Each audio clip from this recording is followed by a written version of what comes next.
श्रोताओं, एक गंभीर समस्या पर आज हम बात करेंगे। ये है हाइड्रोसेफेलस, जो कि दिमाग में पानी का भर जाना इस बीमारी में होता है। और इस विषय पर बात करने के लिए हमारे साथ आज चिरपरिचित विशेषज्ञ प्रोफेसर डॉक्टर विजय डी उपाध्याय साहब हैं, जो SGPGI लखनऊ के पीडियाट्रिक सर्जरी विभाग में प्रोफेसर हैं। तो डॉक्टर साहब, बहुत बहुत स्वागत है आपका आकाशवाणी के इस कार्यक्रम स्वास्थ्य वार्ता में। धन्यवाद आशीष जी। डॉक्टर साहब, सबसे पहले तो हम ये जानना चाहेंगे कि ये हाइड्रोसेफेलस यानी दिमाग में पानी भरने की समस्या क्या है? सबसे पहले ये बताना चाहूँगा, अगर हाइड्रोसेफेलस को हम लोग देखें तो दो भाग में देख सकते हैं। हाइड्रो का मतलब होता है पानी और सेफेलस मतलब ब्रेन। तो दिमाग में पानी भर जाना बच्चों में ये जन्मजात बीमारी होती है। ऐसा नहीं है कि सिर्फ बच्चों में होती है, बड़ों में भी हो सकती है, लेकिन उसके कारण अलग अलग होते हैं। बच्चों में ये अमूमतः जब बच्चा पैदा होता है तभी पता लगाया जा सकता है, और उसके अलग अलग तरीके हैं जिसकी वजह से हम इसको पहचान सकते हैं। तो डॉक्टर साहब, आपने पहचानने की बात की, और जो पहचानना होता है, जो रिकग्निशन होता है, वो लक्षण से होता है। तो लक्षण क्या आते हैं? तो आशीष जी, सबसे पहले इसमें तो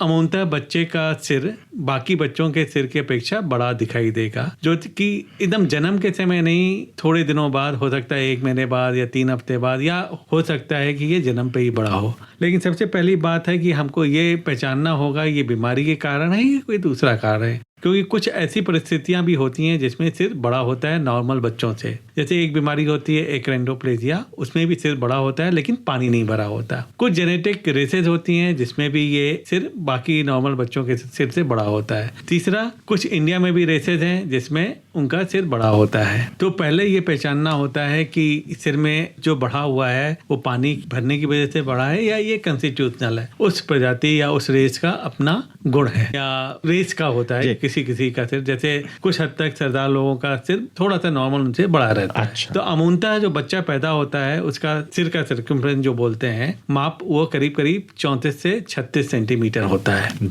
अगर ये इससे बढ़ा हुआ है और ऊपर से सर के आगे के हिस्से में जो हड्डियां होती हैं बचपन में या नवजात शिशु में जुड़ी हुई नहीं होती हैं, वहां पे सूजन दिखाई देती है। तो हम इसको उस तरफ सोचते हैं कि हाइड्रोसेफेलस हो सकता है। डॉक्टर साहब, क्या कुछ पेन प्रकट होता है बच्चों में? खैर, बच्चे तो बोल नहीं सकते, बता नहीं सकते, फिर भी और क्या लक्षण हो सकते हैं? बिल्कुल सही कह रहे हैं आशीष जी आप। इसमें बच्चों को पेन नहीं होता है। पहला जैसा हमने बताया कि इनके जो सिर की हड्डियां होती हैं जुड़ी नहीं होती, इसकी वजह से जैसे जैसे पानी बढ़ता जाता है सिर की साइज बढ़ती जाती है। तो बच्चों में पेन इसकी वजह से कभी नहीं होता। दूसरा लक्षण होता है बच्चों का सिर बड़ा दिखाई देगा और मुंह छोटा दिखाई देगा, मुंह में फेस पूरा।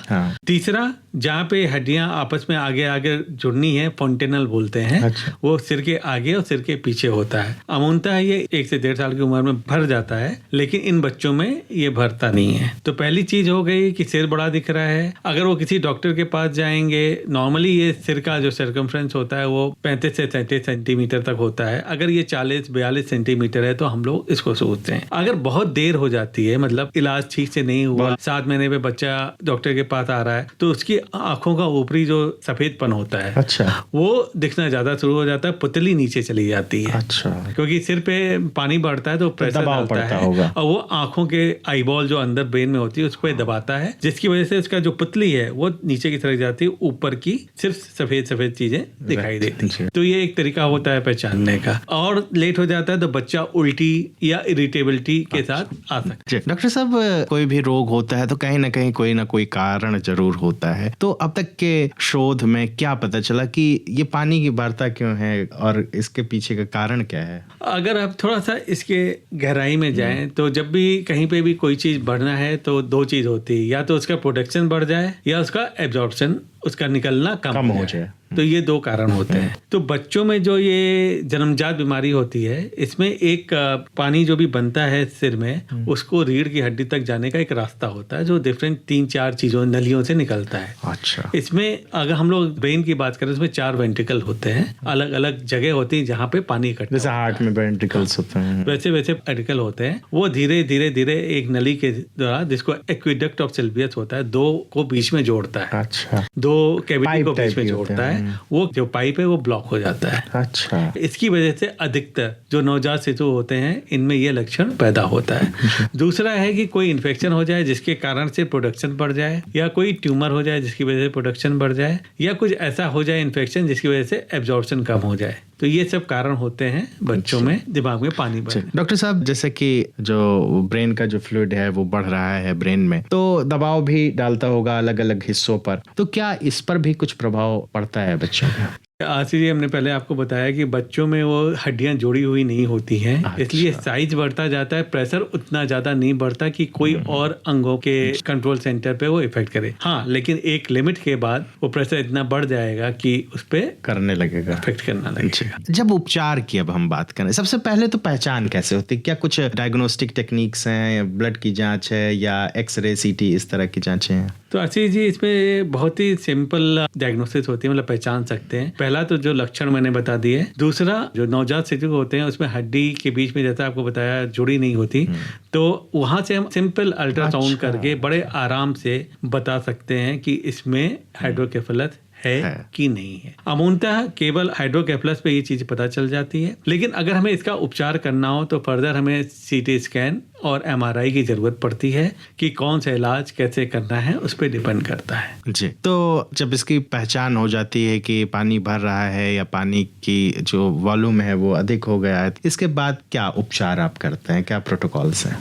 तो आशीष जी, इसमें जो सबसे सिंपल उपचार है वो सिर को हम एक कैविटी मान लें जहाँ पे पानी इकट्ठा हो रहा है, तो उसको दूसरी ऐसी कैविटी में जहाँ से पानी निकाल जाए, इसको स्टंट बोलते हैं, कि मतलब एक जगह को पानी दूसरी जगह डाल दे। और आपको शायद ज्ञात होगा कि एसजीपीजीआई के एक पुराने चिकित्सक थे, डॉक्टर छाबड़ा, न्यूरोसर्जन। उन्होंने अपने समय में एक स्टंट बनाया था जो आज भी देश और विदेश में यूज हो रहा है। उसी को हम लोग यूज करते हैं अमूनतः। उससे क्या होता है कि दिमाग से एक नली गले के रास्ते, स्किन के नीचे लेकिन गले के बाहर, अच्छा, ले जाके सीधे पेट की कैविटी में इसको जोड़ देते हैं। तो सिर का जो पानी बनता है वो पेट में चला जाता है और पेट से एब्जॉर्ब हो जाता है। इसमें अलग अलग बॉल्ब्स जैसे होते हैं जो एक प्रेशर पे काम करते हैं। इसके हिसाब से लो, मीडियम, हाई प्रेशर करते हैं। ये अभी बहुत ज्यादा यूज्ड वे है। दूसरा, अभी जो रिसेंटली हम लोग ने और काफी जगह शुरू हुआ है, वो हुआ है कि हम उसको दूरबीन विधि द्वारा ऑपरेशन करते हैं। जैसा कि हमने बताया और श्रोतागण ने भी सुना होगा कि एक नली होती है जो ब्लॉक हो जाती है, तो हम उसको दिमाग के थ्रू दूरबीन से जाके उस नली को खोल देते हैं। तो इसमें कोई स्टंट की जरूरत नहीं होती और उसको हम लोग कहते हैं कि वो परमानेंट इलाज के करीब करीब हम पहुंच गए। तो ये व्यवस्था अभी हम लोग के यहाँ पीजीआई में शुरू होने वाली है। अच्छा। बच्चों के डिपार्टमेंट में। न्यूरो सर्जरी वाले इसको करते हैं, लेकिन थोड़े बड़े बच्चों में करते हैं। नवजात शिशु में 6 महीने 1 साल तक नहीं करते, वो 1.5 से 2 साल की उम्र पे ये बीमारी का दूरबीन द्वारा इलाज करते हैं। डॉक्टर साहब, जो हमारे श्रोता सुन भी रहे होंगे कि ब्रेन में पानी, तो वैसे जो ब्रेन का ये पानी है, इसको एक स्पेशल कोई फ्लूइड कहते हैं, तो इसका मुख्य उद्देश्य क्या होता है? इसको सेरेब्रो स्पाइनल फ्लूइड बोलते हैं जी। तो ये दिमाग से लेके रीढ़ की हड्डी तक में होता है। ये दिमाग को एक कुशन पैदा करता है, जिसकी वजह से अगर ज्यादा कुछ चोट लगी या ज्यादा हिला जुला तो आसपास के शॉक एब्जॉर्बर टाइप का होता है, से उसको ना करे। उसी तरह वो रीढ़ की हड्डी में जाके नीचे से एक यंत्र होता है, उससे वो बाहर एब्जॉर्ब हो जाता है। अच्छा, एब्जॉर्ब हो जाता है। तो वो स्पाइनल कॉर्ड को भी एक तरह से शॉक एब्जॉर्बर का काम करता है। बिल्कुल। डॉक्टर साहब, ये क्या एक इमरजेंसी सिचुएशन होती है?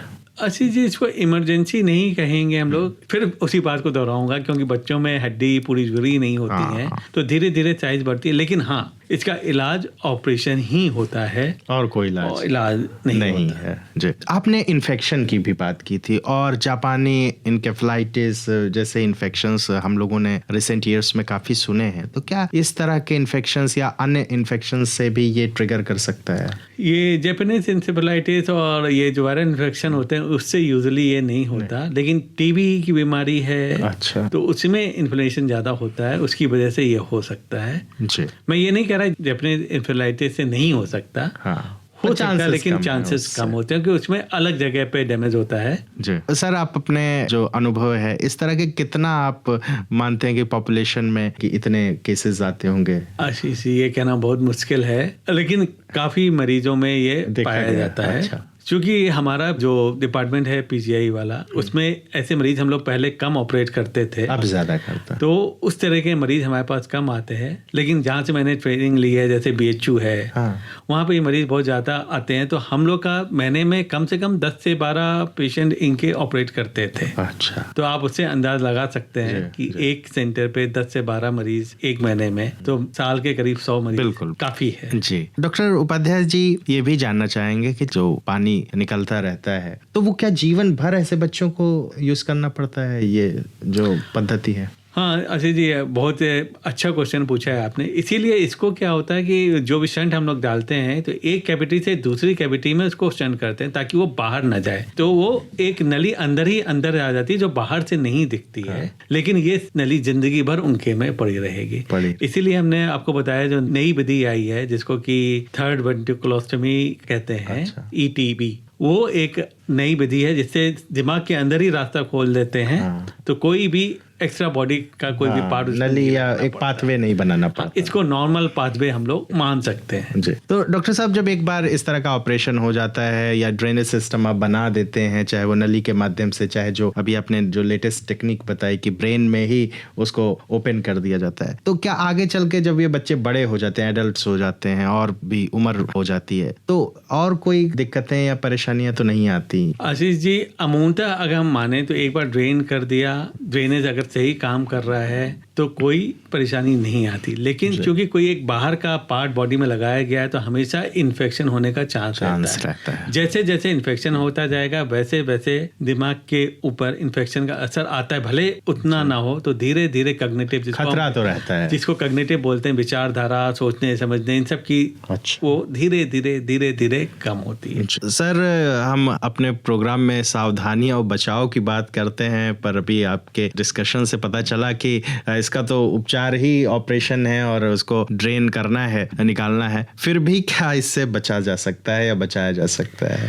थोड़ा सा हम इसमें और आगे चलेंगे। एक बीमारी और होती है जिसमें रीढ़ की हड्डी में गांठ हो जाती है, जिसको मेनिंगोमाइलोसील बोलते हैं, मेनिंगोसील बोलते हैं बच्चों की। वो एक बीमारी ऐसी होती है जिसकी वजह से ये बीमारी बढ़ती है। अच्छा, तो अगर उसको हम रोक पाए तो ये बीमारी कम होती है। उसको रोकने का बहुत ही सिंपल सा तरीका है जिसकी वजह से ये बीमारी काफी कम हो गई है। फोलिक एसिड नाम की एक दवा होती है जो कि जब भी बच्चा पैदा करने की चाह है उससे 2 से 4 महीने पहले लेना शुरू करना। माताएं लेती हैं उसको, माता लेती हैं, जिसकी वजह से ये बीमारी पीठ की रीढ़ की हड्डी वाली कम हो जाती है और तो अल्टीमेटली ये सिर में पानी बचाव वाला हो सकता है। तो बचाव का एक ही कारण है।